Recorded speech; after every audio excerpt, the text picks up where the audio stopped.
Eh attends, ton estomac c'est pas une poubelle, j'espère que tu le sais ça. Ton corps vaut de l'or, retiens bien ça. Ton estomac c'est la première grande porte de ta digestion. On parle souvent du ventre comme ton deuxième cerveau. Mais tu veux vraiment comprendre ton estomac? Allez vas-y, donne-moi juste 2 minutes.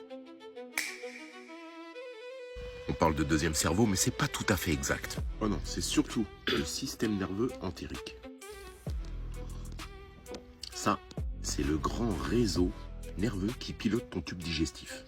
Mais ton estomac, lui, il est branché directement dans cette conversation.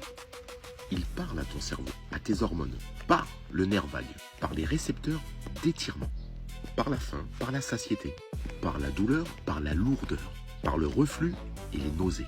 Et quand ton estomac est vide, certaines cellules de sa muqueuse, notamment les cellules PD1, produisent de la gréline. La gréline, c'est l'hormone de la faim.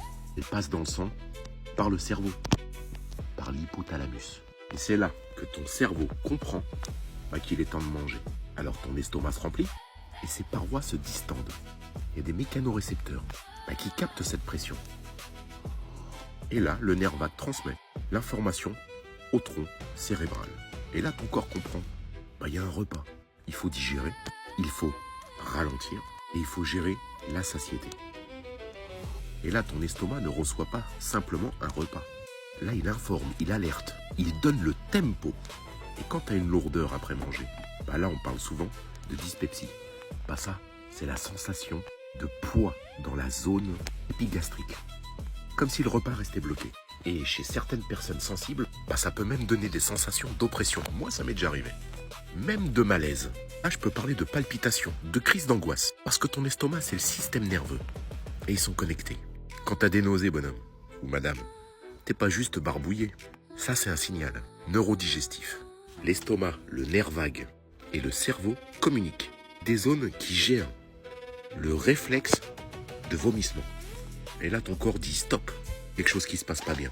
Quand t'as du reflux, on parle souvent de reflux gastro-œsophagien. Le contenu acide de l'estomac remonte vers l'œsophage. Pourquoi? La pression gastrique est trop forte. Et la vidange, trop lente. Le repas est trop lourd. Ou sphincter intérieur, tiens, de l'œsophage. C'est le fameux clapet qui ferme moins bien. D'ailleurs, ça peut même te donner des brûlures, des remontées acides. Tu connais? La gorge qui est toute irritée, une toux et une mauvaise haleine. Des goûts amers aussi. Quand t'as le ventre gonflé et qu'on parle de distension abdominale, si le repas est mal préparé dans l'estomac, là, l'intestin, il reçoit un chantier. Et là, ça fermente. Ça produit des gaz, de l'hydrogène, du méthane, comme les vaches. Des composés soufrés. Oui, là, je te parle pas de l'odeur, tu connais. Mais là, tu as des ballonnements, des rots, des gaz, le ventre tendu. Parfois des odeurs... Oh là là, maman. Maintenant, quand tu prends un coup de barre après avoir mangé, on appelle ça le coup de barre postprandial. Ton système parasympathique prend le dessus. Lui va davantage vers la digestion. L'estomac, l'intestin, le foie, le pancréas, tout ça, ça travaille. Et si ton repas est trop lourd, trop sucré ou mal mâché, ça, c'est que ton métabolisme est déjà fatigué. Tu tombes. La somnolence. Tu peux avoir du brouillard mental. Le brouillard mental, c'est comme avoir le cloud sans le wifi. Et là, tout de suite, tu as besoin de t'allonger. Parce que ton estomac, lui, c'est pas juste un sac. C'est une tour de contrôle. En 24 heures, il reçoit, il malaxe, il brasse, il acidifie, il protège, il prépare, il transforme ton repas en chyme. Cette bouillie digestive qui part ensuite vers l'intestin. Et il produit plusieurs litres de suc gastrique chaque jour, avec l'acide chlorhydrique, des enzymes, des mucus de protection. L'acide chlorhydrique est produit par les cellules pariétales.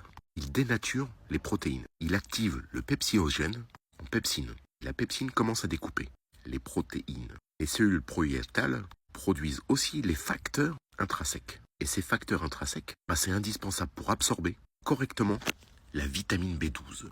Un petit peu plus loin dans l'intestin. La B12, c'est l'énergie, le sang, les globules rouges, le système nerveux. Donc quand ton estomac travaille mal, ça dépasse largement la simple digestion. Alors si tu veux une révélation sur ton estomac, parce que cette vidéo est déjà beaucoup trop longue, je t'ai tout mis dans le descriptif. Bonne lecture, et j'espère que cette vidéo t'a plu.